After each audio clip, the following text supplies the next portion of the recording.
भाई जो गुरु बचन पे डट गे रकट गे फंद 84 के, कट गे फंद 84 के, रकट गे फंद 84। श्री सतपाल जी महाराज जी से प्रश्न किया गया कि क्या श्री ब्रह्मा जी, श्री विष्णु जी, श्री शिव जी के भी माता पिता हैं? ये कहते नहीं, ये तो सर्वशक्तिमान है, ये सब के जनक हैं, इनका कोई माता पिता नहीं। और ये पुराणों को सत्य भी मानते हैं। अब हमारे पुराण क्या बताते हैं? श्री ब्रह्मा, श्री विष्णु, श्री शिव जी के माता पिता कौन है? हंस मंत्र श्रीमद् भगवत गीता में कहीं पर वर्णित नहीं है, वेदों में कहीं पर वर्णित नहीं है कि ये इस नाम से जीव का मोक्ष होगा। मूर्ख बना रहे कितने दिनों से हमारे को। अब इसलिए इस गीता ज्ञानदाता ने कहा है कि मेरी साधना में ये लीन ज्ञानी आत्मा अनुत्तम गति में ही सचित रहे। अनुत्तम कैसी? कि जिससे जन्म मृत्यु बार बार होती रहे, वो अनुत्तम है। और जहाँ जाने के बाद फिर लौट कर नहीं आते, वो ब्रह्म साधना से प्राप्त नहीं हो सकती। इन ज्ञानी आत्माओं ने हठ योग किए, ओम नाम का जाप किया, वेदों से प्राप्त करके आन उपासना, किसी देव की पूजा नहीं की।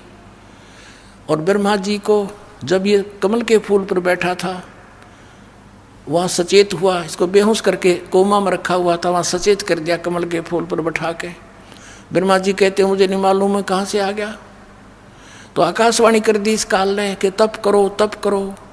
इसने सोचा यह आकाशवाणी पूर्ण परमात्मा की है, और करी थी इस काल ने। उसके बाद ब्रह्मा जी को वेद प्राप्त हुए। वेदों में कहीं पर भी हठ योग तप योग करना नहीं लिखा। तो इस ब्रह्मा के इस लोक वेद से कि मुझे आकाशवाणी हुई है तप करने की, हठ योग करने लग गए। ये ओम नाम का जाप वेदों से ले लिया, हजारों वर्ष तक डले डोते रहे। गीता अध्याय नंबर 11 के श्लोक नंबर 47-48 में कहता अर्जुन, ये मेरा रूप जो तूने देखा, ये असली मेरा रूप है। इससे पहले किसी ने नहीं देखा, किसी को प्राप्त नहीं हुआ मैं। और मेरे इस रूप की प्राप्ति साथ मेरी प्राप्ति न वेदों वर्णित विधि से, न तप से, न जप से, न किसी क्रियाओं से कोई नहीं कर सकता। इति सिद्धम कि वेदों में वर्णित विधि ओम नाम से और जो भी साधना क्रिया करते हैं यज्ञों से परमात्मा प्राप्ति नहीं से कुछ अन्य लाभ हो जाते हैं।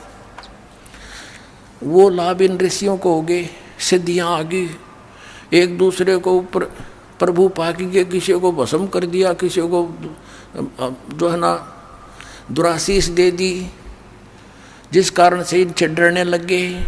एक चुनक नाम के ऋषि थे, उसने ऐसे ही वो ज्ञानी आत्मा उद्धार थे, हजारों वर्षों तक ओम नाम का जाप और हठ योग किया। लोक वेद हठ योग गीता जी अध्याय नंबर 17 के श्लोक नंबर 6 में जिसको रिजेक्ट किया है कि शास्त्र विधि को त्याग कर जो मनमाना घोर तप को तपते हैं, वो राक्षस सब अन्य प्राणियों को भी दुखी देते हैं। इस शरीर के अंदर मुझ ब्रह्म को भी क्रस करने वाले, दुखी करने वाले असुर स्वभाव के जान। अब देखिए भी बुरे बताए ज्ञानी आत्मा क्यों? उस चुनक ऋषि ने साधना की, भगवान मिला नहीं, सिद्धियाँ एटम बम बन गया। एक मानदाता चक्रवर्ती राजा था, पूरी पृथ्वी पर शासन जिसका हो उसको चक्रवर्ती राजा कहते हैं। अब ये चक्रवर्ती राजा ये अपनी पृथ्वी पर ये देखना चाहते अपने शासन काल में कि मेरे अंतर्गत मेरे अधीन जितने नवाब हैं, राजा हैं, छोटे नरेश हैं, उन्होंने किसी ने मेरी प्रभुता, मेरी पराधीनता अस्वीकार तो नहीं कर दी है। इसलिए एक अश्वमेघ का घोड़ा छोड़ देते हैं अश्वमेघ यज्ञ के लिए, उसके साथ कुछ सैनिक भेज देते हैं, और राजा का पर्सनल हॉर्स होता है अपना घोड़ा, उसके गले में एक पंपलेट लगा देते हैं। लगा दिया कि राजा मानदाता राजा के पास इतनी सेना है, 72 करोड़ सेना है, और जिस भी राजा को इस मानदाता चक्रवर्ती राजा की पराधीनता स्वीकार ना हो, घोड़े को पकड़ लो, अपने पास बांध लो और युद्ध के लिए तैयार हो जाओ। पूरी पृथ्वी पर वो घोड़ा घूम आया, सब ने पढ़ लिया पंपलेट कि 72 करोड़ सेना, सब चुप हो गए। किसी ने हिम्मत नहीं की घोड़े को पकड़ देने की, अर्थात युद्ध करने की। तो पूरी पृथ्वी पर विजयी साबित हो गया वो। वापस आ रहे थे। चुनक ऋषि वहाँ तपस्या किया करता था, उसकी कुटिया के पास से वो गए थे, वहीं से वापस आ रहे थे। उसने पूछा कि सैनिकों, ये घोड़ा खाली क्यों है, इस पर सवार क्यों नहीं, बाकी पर तुम सब विराजमान हो, सवार हो। सैनिकों ने बताया कि ऋषि जी, ये मानदाता चक्रवर्ती राजा का घोड़ा है, इस पर कोई बैठ नहीं सकता। और तुम गए कहाँ थे? ऋषि ने पूछा कि हम पूरी पृथ्वी का चक्कर लगा कर आए और ऐसे ऐसे हमारा उद्देश्य था। तो ऋषि ने कहा कि क्या किसी ने इस राजा का युद्ध नहीं स्वीकार किया, इतना प्रबल है ये? तो सैनिकों ने कहा कि हमारे राजा के पास 72 करोड़ सेना है ऋषि जी, और है किसी की हिम्मत उसकी जाड़ फोड़ दे हम। अब ऋषि ने सोचा, देख कुबद काल के हाथ में, पहले तो इनको एटम बम बनाता सिद्धियों से, गल्प साधना शास्त्र विधि रहित मनमाना तप तपवा के, फिर उधर से काल के हाथ में रिमोट था, उसने ऋषि के अंदर प्रेरणा भर दी कि इसमें तो अभिमान हो गया राजा में, इसका अभिमान ठीक करना चाहिए। ऋषि खड़ा हुआ और कहने लगा, भाई इस घोड़े को मैं पकड़ देता हूँ और मैं तुम्हारे राजा का युद्ध ओट लेता हूँ। सैनिक कहने लगे, रे कंगले कंगाल, तेरे दाने खाने को नहीं, और युद्ध करेगा तो मानदाता चक्रवर्ती राजा के पास अपने फेरले माड़ा बोल वाला बैठ के, मत पंगे मपा दे, जपले अपनी भक्ति कर, जो सा काम कराया करे ऋषि वही कर तू। ऋषि बोला, भाई मन ने तो पकड़ दिया है घोड़ा, और जाओ कह दो तुम्हारे राजा ने। वह तो त्यार थोड़ा बांध दिया घोड़ा उसके वृक्ष के झोपड़ी जिस वृक्ष पर डल रही थी। राजा को आके सुना दिया कि ऐसे ऐसे पूरी पृथ्वी पर तो किसी ने आपका घोड़ा पकड़ा नहीं, एक चुनक नाम के ऋषि ने आपका युद्ध स्वीकार कर लिया। अब राजा को बताया गया मंत्रियों के द्वारा कि जी आज एक व्यक्ति ने हिम्मत करी है, कल दूसरा करेगा, ये राजनीति होती है, ऐसे तो सिर उठाएगी दुनिया, इसको कुचल डालना चाहिए। राजा बोला, जाओ 18 करोड़ सेना एक बार भेज दी तो उसके एक व्यक्ति को मारने के लिए, ताकि और भी डर जाएं, भयभीत हो जाएं कि इतनी सेना आ गई हो, तेरे की तो बड़ा तगड़ा राजा है। उधर से ऋषि ने अपने सारे जीवन में जो डले डोए थे उसकी 4 एटम बम बना दिए वचन से, सिद्धि का बहुत बड़ा एटम बम। ये साइंस वाले तो फेल है उनके आगे, अगर किसी में वचन शक्ति हो संत के अंदर तो इन सारे फेल कर दे, वो वैसे वहीं के वहीं पानी बना दे। ऐसी सिद्धियां भी होती हैं। अब ऋषि ने अपनी 4 पुत्री बना ली, 4 एटम बम बना दिए अपनी सिद्धि से, अपनी शक्ति भक्ति जो सारा दिन सारे जीवन में डरे डोए थे।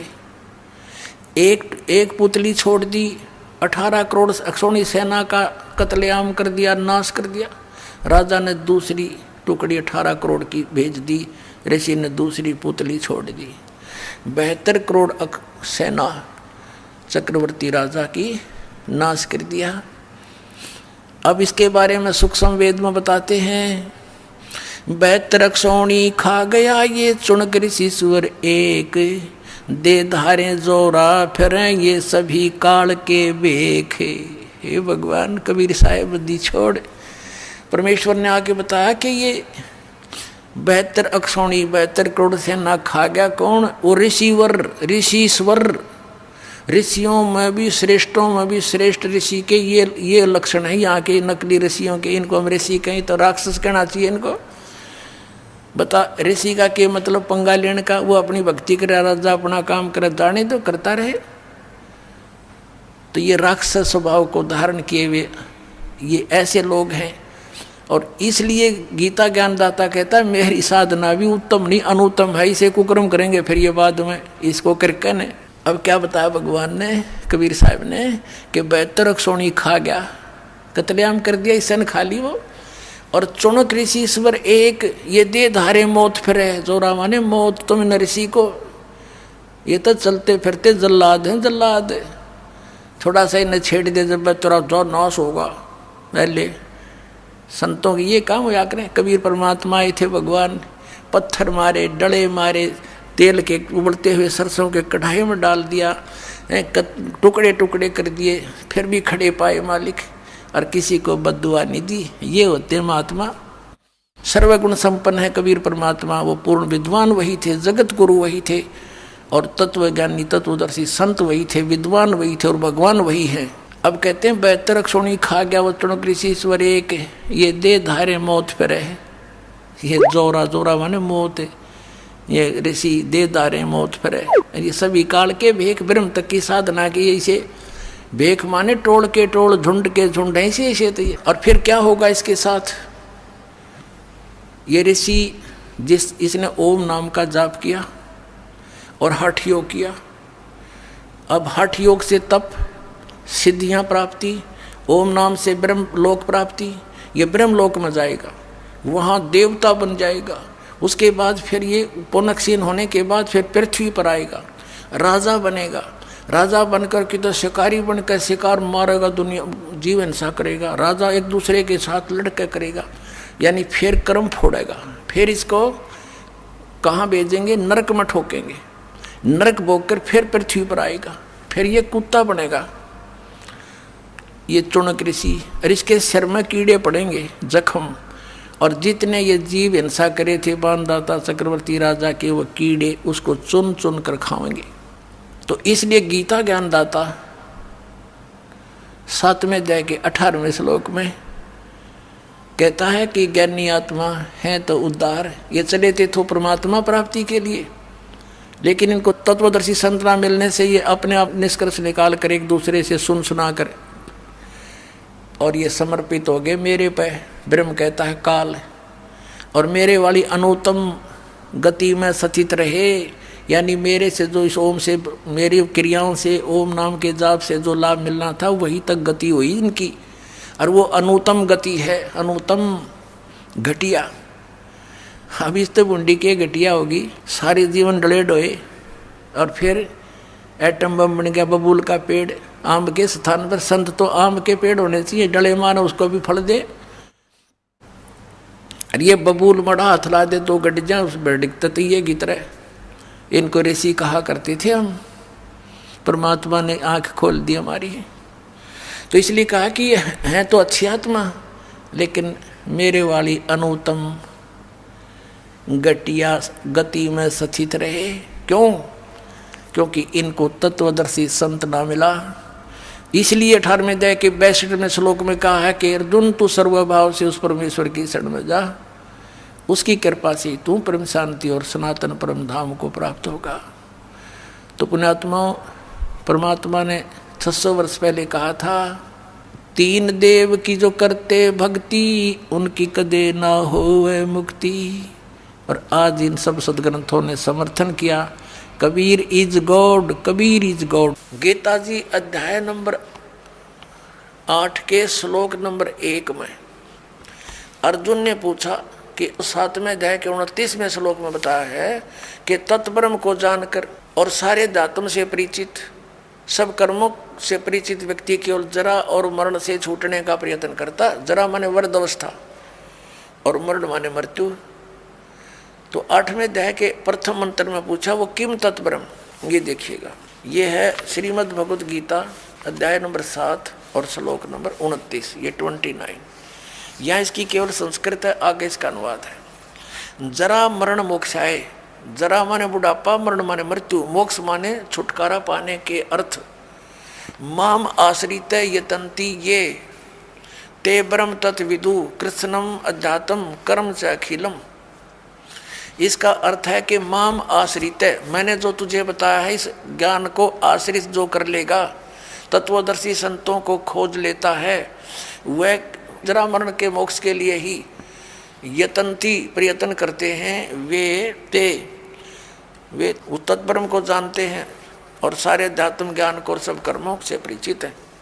जो केवल जरा और मरण से छूटने का ही प्रयत्न करते हैं, वे उस तत्ब्रह्म से और सारे अध्यात्म ज्ञान से और सब कर्मों से परिचित हैं। देखिए, अब 7वें अध्याय का 29वां श्लोक हम गीता जी का पढ़ रहे हैं। जो मेरे आश्रित माने शरण होकर जरा और मरण, जरा माने वृद्ध अवस्था, मरण माने मृत्यु से छूटने के लिए यत्न करते हैं, वे उस ब्रह्म को और संपूर्ण अध्यात्म को, ये देखो, उस तत् ब्रह्म, तत् ब्रह्म, उस ब्रह्म को, संपूर्ण अध्यात्म को और संपूर्ण कर्मों को जानते हैं। यहाँ 8वां अध्याय प्रारंभ होता है। इसका प्रथम श्लोक है 8वें अध्याय का। इसमें पूछा है किम तत्ब्रह्म, आपने जिस इस तत्ब्रह्म के बारे में कहा है कि तत् ब्रह्म को, उस ब्रह्म को और संपूर्ण अध्यात्म को, संपूर्ण कर्मों को जानते हैं। यहाँ पूछा 8वें अध्याय के प्रथम श्लोक में किम तत्ब्रह्म और किम अध्यात्म, किम कर्म पुरुषोत्तम, किम अधिभूत च किम प्रोक्तम अधिदेवम किम उच्यते। इसका उत्तर 8वें अध्याय का प्रथम मंत्र है। वह ब्रह्म क्या है, ये प्रश्न किया है अर्जुन ने। इसका उत्तर दिया है 8वें अध्याय के 3रे श्लोक में। ये 8वें अध्याय का ये 3रा श्लोक है। वह परम अक्षर ब्रह्म है, परम अक्षर ब्रह्म है। 3रे श्लोक में उत्तर दिया। अपने आत्माओं, अब हम आते हैं गीता जी अध्याय नंबर 15 के श्लोक नंबर 16 और 17 पे। इससे सारा कंसेप्ट जो दास करना चाहता हो क्लियर हो जाएगा। ये देखिएगा 15वें अध्याय का ये गीता अध्याय नंबर 15 और यहाँ ये 16वां श्लोक है। इसमें 2 पुरुष बताए हैं, दिव्यम द्वौ इमौ पुरुषौ, 2 पुरुष, 2 प्रभु, 2 स्वामी, एक सर और एक अक्षर। इसको सर पुरुष कहो। इस दोनों पुरुषों को यहाँ लगा सकते हैं, सर पुरुष और अक्षर पुरुष। और यहाँ इनका अनुवाद, इनका अनुवाद देखते हैं। इस संसार में नासवान और अविनाशी भी ये 2 प्रकार के पुरुष माने प्रभु, पुरुष माने स्वामी, भगवान कहे हैं। और सब प्राणियों के शरीर नासवान है और जीवात्मा अविनाशी कहा जाता है। इसका भावार्थ ये है कि एक सरपुरुष तो ये ब्रह्म है, अक्षर पुरुष ये परब्रह्म है, सरपुरुष जो है ये ब्रह्म 21 ब्रह्मांड का स्वामी है और अक्षर पुरुष ये 7 संख्य ब्रह्मांड का स्वामी है। ये दोनों भी और इनके अंतर्गत जितने प्राणी हैं सब नासवान है, लेकिन जीवात्मा तो किसी की भी नहीं मरती, वो तो विषय ही अलग है। अब ये स्पष्ट कर दिया, ये तो दोनों नासवान है, सरपुरुष भी और अक्षर पुरुष भी। भले ही अक्षर माने अविनाशी होता है, लेकिन इसकी बहुत ज़्यादा लंबी आयु है जिस कारण से इसको अक्षर कह रहे हैं, लेकिन ये वास्तव में अविनाशी नहीं है। इसका कंसेप्ट 15वें अध्याय के 17वें श्लोक में स्पष्ट कर दिया कि उत्तम पुरुष है तू अन्य और परमात्मा इति उदाहरते। देखना 15वें अध्याय का हमने 16वां पढ़ लिया, 17वां पढ़ेंगे। उत्तम पुरुष है तू अन्य परमात्मा इति उदाहरते, यह लोग तरम आविष्य विभर्ति अवय ईश्वर है। उत्तम पुरुष यानी श्रेष्ठ परमात्मा तो इन दोनों से कोई अलग है। 2 पुरुष 16वें में कहे उनसे अन्य है, और जो तीनों लोकों में प्रवेश करके सबका धारण पोषण करता है। अविनाशी परमेश्वर परमात्मा इस प्रकार कहा गया है। ये उल्टा लटका हुआ संसार रूपी वृक्ष है और इसके ऊपर न जड़, नीचे को तीनों गुण रूपी शाखा है। तो जड़ से ही पूरे वृक्ष को आहार मिलता है। तीनों लोकों में प्रवेश करके सबका धारण पोषण ये मूल रूपी परमात्मा परम अक्षर ब्रह्म ही सब संसार का धारण पोषण करता है। ये संसार रूपी वृक्ष है। संसार रूपी वृक्ष की जो मूल है परम अक्षर ब्रह्म, ये देखो श्रीमद् भगवत गीता अध्याय नंबर हम 15 का और श्लोक नंबर हम ये 17वां पढ़ रहे हैं। उत्तम पुरुष है तू अन्य परमात्मा इति उदाहरते।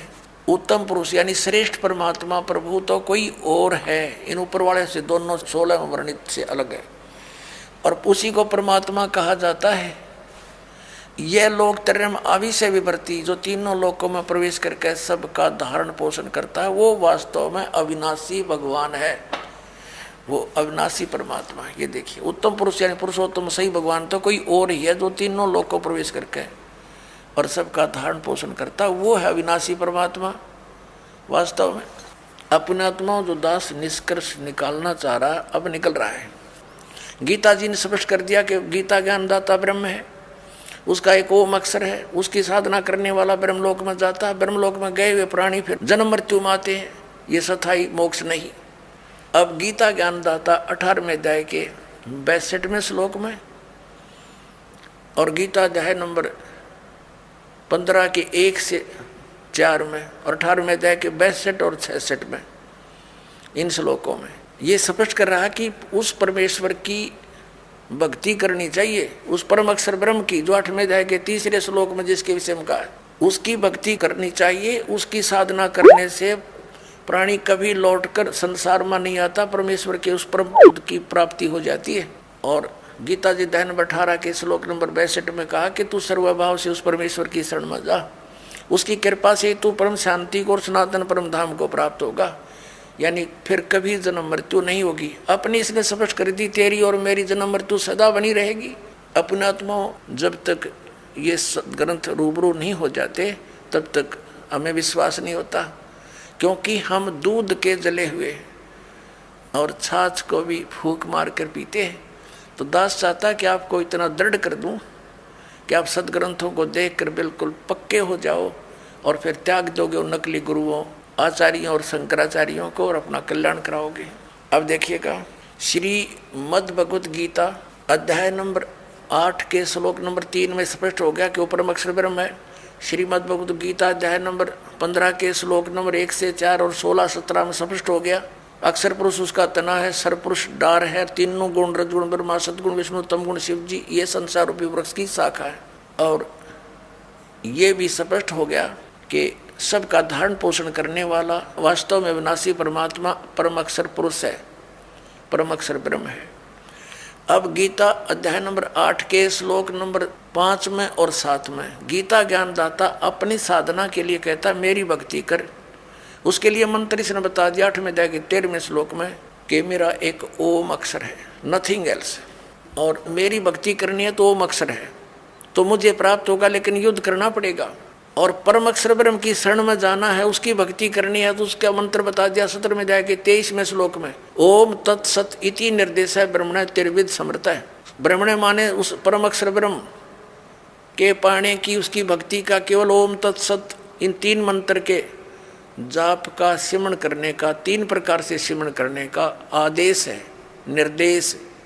निर्देश माने फाइनल फैसला, नथिंग एल्स। तो उसकी साधना करने से तो वो 8वें अध्याय के 8, 9, 10 श्लोक में कहा कि उसकी भक्ति करेगा तो उस परमात्मा को, परम अक्षर ब्रह्म को प्राप्त होगा। उसकी साधना करने से वहाँ प्राणी चला जाता, जहाँ जाने के बाद फिर लौटकर संसार में नहीं आते।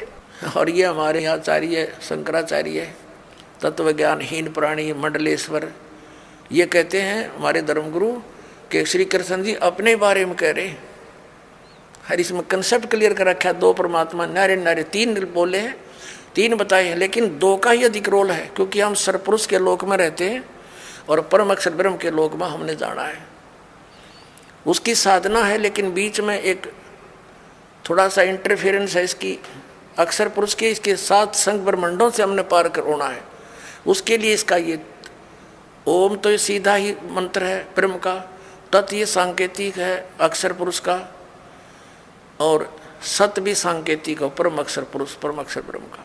तो इन 3 मंत्रों के साधना से हम यहाँ से पूर्ण मोक्ष प्राप्त करके उस लोक में चले जाएंगे, जहाँ जाने के बाद साधक फिर कभी लौट कर नहीं आता। तो ये इस पूरी श्रीमद् भगवत गीता का निष्कर्ष आपके सामने, आप थोड़ा संकेत दिखा और देता हूँ। देखिएगा, श्रीमद् भगवत गीता अध्याय नंबर 8 का हमने यहाँ तक पढ़ लिया था कि वो परम अक्षर ब्रह्म है। ये 3रे श्लोक में वह परम अक्षर ब्रह्म है जो गीता ज्ञान दाता से अन्य है। और यहाँ गीता ज्ञान दाता कहता है 8वें अध्याय के 5वें श्लोक में कि जो पुरुष अंत काल में मुझे ही स्मरण करता हुआ शरीर त्याग कर जाता है वह साक्षात मेरे रूप को प्राप्त होता है। साक्षात रूप नहीं, मद भावम याति, मेरे वाले भाव को प्राप्त होता है, इसमें कोई संशय नहीं। अब 7वें श्लोक में क्या कहा 8वें अध्याय के में, 8वें अध्याय के गीता जी और 7वें में क्या कहा कि इसलिए अर्जुन तू सब समय में मेरा स्मरण कर और युद्ध भी कर। युद्ध तक करना पड़ेगा मेरी शरण में रहेगा तो, और मुझ में अर्पण किए हुए मन बुद्धि से युक्त होकर निसंदेह मुझे ही प्राप्त होगा। अब 8वें में और 9वें में ये स्पष्ट कर दिया है। 8वें में गीता अध्याय नंबर 8 का श्लोक नंबर 8 हम पढ़ रहे हैं। हे पार्थ, ये नियम है परमेश्वर के अभ्यास योग युक्तेन, उस 3 मंत्र के जाप का अभ्यास करने वाला दूसरी ओर न जाने वाले चित्त से निरंतर चिंतन करता हुआ मनुष्य परम दिव्यम पुरुष याति, उस परम अक्षर ब्रह्म को प्राप्त होता है। परम प्रकाश रूप दिव्य पुरुष को अर्थात परमेश्वर को ही प्राप्त होता है, जो गीता ज्ञानदाता से अन्य है। ये अब 9वें में यह कंसेप्ट भी क्लियर किया है कव्यम। अब यहाँ इसको नहीं छेड़ेंगे, हम स्पष्ट यही पढ़ेंगे। जो पुरुष सर्वज्ञ अनादि सबके नियंता यानी सबका मालिक, सूक्ष्म से अति सूक्ष्म सबका धारण पोषण करने वाला, अचिंत रूप, सूर्य के सदृश नित्य चेतन प्रकाश रूप यानी सूर्य की तरह तेजो में शरीर युक्त साकार, स्पष्ट है इसमें, अविद्या से अति परे सच्चिदानंद घन परमेश्वर का श्रवण करता है, उस परम अक्षर ब्रह्म का श्रवण करता है। अब 9वां आपने पढ़ दिया, 8वें अध्याय का अब 10वां पढ़ते हैं। वह भक्ति युक्त पुरुष यानी 3 मंत्र के जाप करने वाला, जिसमें एक ओम है, 2 तत् और सत सांकेतिक है। वह भक्ति युक्त पुरुष अंत काल में योग बल से, योग माने साधना भक्ति की शक्ति से, भ्रकुटी के मध्य में प्राणों को अच्छी प्रकार स्थापित करके फिर निश्चल मन से श्रवण करता हुआ उस दिव्य रूप परम पुरुष परमात्मा को ही प्राप्त होता है। यानी गीता ज्ञानदाता से अन्य है वो परम अक्षर ब्रह्म, उसकी साधना करने वाला उसको प्राप्त होता है। अपनात्मा।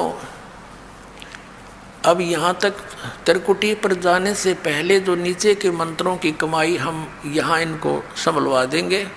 अब आगे जब त्रिकुटी पर पहुँचे हम, हमारे पास ये 2 अक्षर का जो मंत्र है सतनाम, इसमें एक ओम मंत्र है।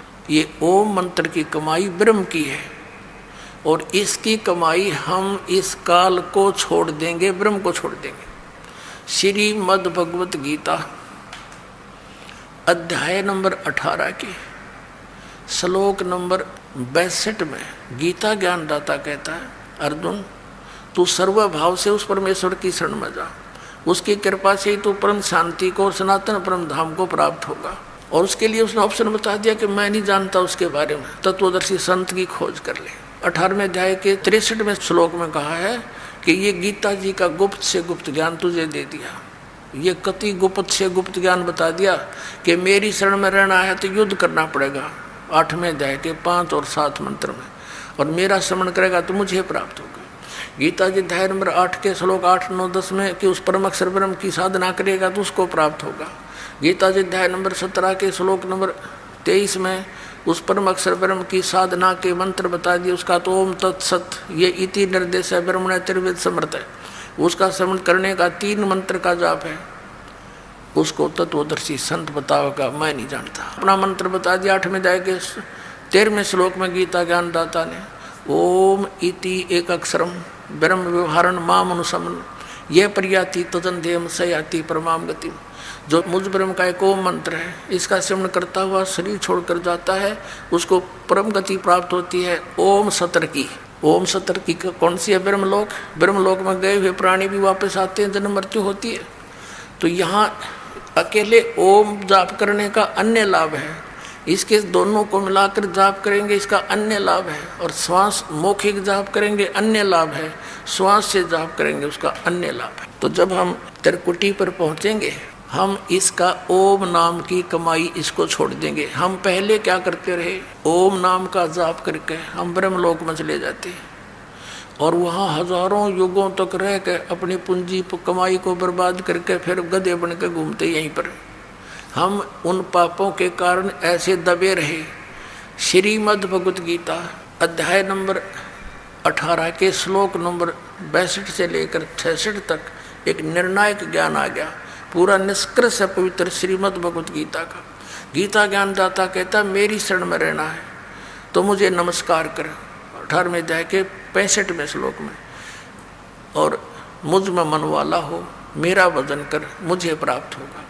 और 18वें अध्याय के 66वें श्लोक में कहा है कि अर्जुन तू सर्वभाव से, क्या बोला है, सर्वधर्मान परित्यज माम एकम शरणम वर्ज। आपको दिखाते हैं अब यहाँ पुण्यात्मा जो दास स्पष्ट करने जा रहा है कि कैसे मोक्ष होगा, ये कंपलसरी है कि कैसे मुक्ति होगी। किन किन महापुरुषों ने यह जाप किया। आदरणीय धर्मदास जी को परमात्मा ने स्वयं यही मंत्र दिया 2 अक्षर का, और आदि नाम को गुप्त रखा कि जिक्र नहीं करना है, ये मैं तुझे दे देता हूँ। इन सब महापुरुषों को दिए, लेकिन इन्होंने आगे इसका कितना नामो निशान भी नहीं दिखाया किसी को। श्रीमद् भगवत गीता अध्याय नंबर 18 के श्लोक नंबर 66 में एक वरद शब्द है, और हमारे धर्म गुरुओं ने, ऋषियों ने, आचार्यों ने, शंकराचार्यों ने और मंडलेश्वरों ने इसका अर्थ का अनर्थ कर रखा है और घुमा रखा है। वर्ज माने जाना है, गो माने जाना है, इंग्लिश वर्ड है, और उसका अर्थ आना करता। वो कितना समझदार है, कुछ भी बनाए जाओ व्याकरण उसके अंदर, वो सेंटेंस को समझ नहीं सका। अब देखिएगा उसमें क्या अर्थ है। श्रीमद् भगवत गीता, गीता प्रेस गोरखपुर से प्रकाशित है, जय दयाल गोविंद का इसके अनुवादक है। इसके 18वें अध्याय के 66वें श्लोक में आपको दिखाते हैं। ये है श्रीमद् भगवत गीता अध्याय नंबर 18 और श्लोक नंबर 66। इसमें क्या लिखा? सर्वधर्मान प्रीतज माम प्रीतज्य माम एकम शरणम व्रज अहम तवा सर्व पापे भ्या मोक्षामि मां सुच। इन्होंने क्या कहा? संपूर्ण धर्मों का अर्थात पूर्ण कर्तव्य कर्मों का मुझ में त्याग कर, धर्मों को मुझ में त्याग कर तू केवल एक मुझ माम का अर्थ के लिखा है मुझ सर्वशक्ति शक्तिमान सर्वाधार परमेश्वर की शरण में। शरणम माने शरण में, व्रज माने आजा, जबकि व्रज माने जाना होता है। मैं तुझे सब पापों से मुक्त कर दूंगा, शोक मत कर। अपना आत्मा पहले ये व्रज माने आना है या जाना है, ये कंसेप्ट क्लियर करना पड़ेगा। पहले वो थोड़ा सा वो प्रकरण पूरा करते हैं कि ये ओम नाम का जो मंत्र है ये हम काल को देंगे, वहाँ त्रिकुटी में अकाउंट होगा आपका, और वहाँ इस दास के रूप में परमात्मा कबीर जी मिलेंगे। आप दौड़े दौड़े जाओगे अपने गुरु जी के पास, तो आपको लेकर के परमात्मा धर्मराज के पास जाओगा। अकेले भाई हमारा हिसाब कर इसका हिसाब, ये ओम नाम का जो जाप है तुम्हारा पकड़ो, बाकी छोड़ो हमारा। तो जो दूसरा मंत्र है ओम के साथ 2 अक्षर में, तो वो परब्रह्म का जाप अक्षर पुरुष का, उसके 21 ब्रह्मांड से 7 संग ब्रह्मांडों से पार होना। अब देखिएगा एक ब्रह्मांड का चित्र, ये एक ब्रह्मांड का लघु चित्र है, ये एक एलिप्टिकल जो शेप है ये ब्रह्मांड का चित्र है। अब इसके अंदर क्या है, ये नीचे के साथ ये अतल वितल आदि है, इसमें ये पृथ्वी लोक है, ये शिव का लोक है, ब्रह्मा का लोक जी का लोक है, शिव जी विष्णु जी का लोक, और इसके बाद फिर ये धर्मराज का लोक है, ये कोमन स्वर्ग है, इंद्र का लोक जिसे कहते हैं, और ये है वो ब्रह्मलोक, ये है वो ब्रह्मलोक। और यहाँ पर ये गुप्त रहता है, ये काल इसने 3 स्थान बना रखे अलग से गुप्त, और यहाँ ये अपनी पत्नी दुर्गा को साथ रख के 3 स्थानों में अलग अलग रहकर 3 पुत्रों की उत्पत्ति करता है। अब हमने जो प्रसंग लेना है वो ये देखना, ये तो एक ब्रह्मांड है और ऐसे ऐसे काल के 21 ब्रह्मांड हैं, 21 ब्रह्मांड है। तो अब ये देखिएगा, ये है ज्योत निरंजन के 21 ब्रह्मांड, ये सारा चित्र ये देखिएगा। इसमें क्या करा है इसने, ये जो एक गेंद सी दिखाई देती है ये समझो ये एक ब्रह्मांड है। अब ये ब्रह्मांड है, अब इसको ऐसे ऐसे 5 ब्रह्मांडों का एक ग्रुप बना दिया इसने, एक महाब्रह्मांड कहते हैं इसको, महाब्रह्मांड है। तो ऐसे 4 महाब्रह्मांड में इसने 20 ब्रह्मांडों को रोक रखा है। ये अलग अलग अपना चक्कर काटते रहते हैं और ये स्वयं भी अलग अलग घूमते रहते हैं, इनके अंदर के लोक भी घूमते रहते हैं। तो फिर ये एक लोक ये अलग से और गुप्त है इसका। यहाँ इसने एक नकली सतलोक, नकली अलकलोक, नकली अगमलोक, नकली अकय अनामी लोक की रचना कर रखी है। और इसी प्रकार प्रत्येक ब्रह्मांड में भी इसने, ये एक ब्रह्मांड में, वो तो इसके 21वां ब्रह्मांड है, ये 20 एक ब्रह्मांड में ये देखना ब्रह्मलोक में इसने महा इंद्र का द्वीप, फिर नकली सतलोक, नकली अलकलोक, नकली अगमलोक, नकली अनामी लोक की रचना करवा रखी है अपनी दुर्गा से, माया से, शक्ति से जीवों को धोखा देने के लिए। अब ये 21 ब्रह्मांड है काल के, और ये रास्ता है, ये इसमें से रास्ता है बाहर जाने का। अब देखो ये एक ब्रह्मांड है, अभी तक जो 10 द्वार बताते हैं वो 10वां द्वार जो है ये है 10वां द्वार एक ब्रह्मांड का। यानी इस अब यहाँ ये इससे पार हो जाएगा ना आदमी, जब उसका 10वां द्वार पार माना जाएगा, इससे बाहर हो जाएगा। उसके बाद फिर ये यहाँ आएगा, 10वां द्वार यहाँ पार होएगा, तो ये वो कम प्लेस है, इससे निकलकर वो यहाँ धक्के खाता रहता है इस खाली स्थान पर, इधर का चारों तरफ शून्य है। अब ये 12वां द्वार के जाकर हमारा मोक्ष होगा। अब देखना ऐसे ये कंप्लीट एक चित्र है असंग ब्रह्मांड का। अब देखना ये समझो 21 ब्रह्मांड तो काल के आगे,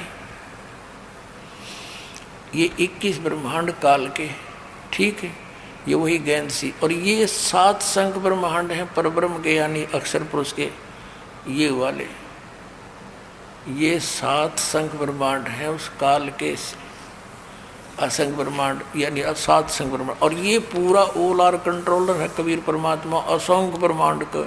इन असंख्य ये ब्रह्मांड है, ये असंख्य ब्रह्मांड इनका, और साथ में 21 ब्रह्मांड इनका, और 7 संख्य ब्रह्मांड इनका। ऊपर कुल का मालिक ये कबीर साहब है, ये परमात्मा इसके सबसे ऊपर तीसरे मुक्ति धाम में यहाँ विराजमान है। अब यहाँ देखिएगा जैसे एक ब्रह्मांड के अंदर ये 21 ब्रह्मांड का चित्र देखिएगा यहाँ पर। अब 10वां द्वार तो एक ब्रह्मांड में ही रह लेता है, इससे बाहर नहीं जाता, यूँ एक ब्रह्मांड से में ही रह लेता है।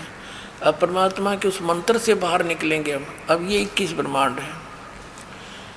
अब यहाँ से जैसे 11वां ये है वो 11वां द्वार, 10वां तो एक ब्रह्मांड के अंदर है, और यहाँ से निकलकर ये प्राणी ये 11वां द्वार है। अब इसको देखेंगे, यहाँ आइएगा, और फिर 11वां द्वार पार करके हम इसमें 7 संख ब्रह्मांड जो इसके हैं परब्रह्म के, उसमें प्रवेश कराएंगे। और फिर ये 12वां द्वार है जो सतलोक में जाकर खुलेगा, यानी इस परब्रह्म के 7 संख ब्रह्मांडों को पार करके फिर 12वां द्वार पार करके हम सतलोक में जावांगे। ये 10वां द्वार पर गाटा जोड़ रखा। और एक कबीर पंथी है जम्मू में, उसकी तो एक्टिंग ही नारी है, क्योंकि 11वीं खिड़की पागी, 11वीं खिड़की आज तक किसी नहीं बता 11वां द्वार, मैंने 11वां द्वार पा गया। अरे कबीर सागर में अगर तूने 11वां द्वार पा गया तो कबीर सागर से ही पाया, आपने नारा ज्ञान कहाँ से लाया। और इसमें 12वां द्वार लिखा कबीर परमेश्वर ने कि 2-10 दर बसे मुराबालम तहवा ध्यान लगावे। और आदरणीय गरीबदास साहब जी ने कहा है असंग जन्म तन मरत्या हो गए जीवित क्यों नाम रह रे, और 2-10 मद महल मठ बोरे बोर न दे धरे रे।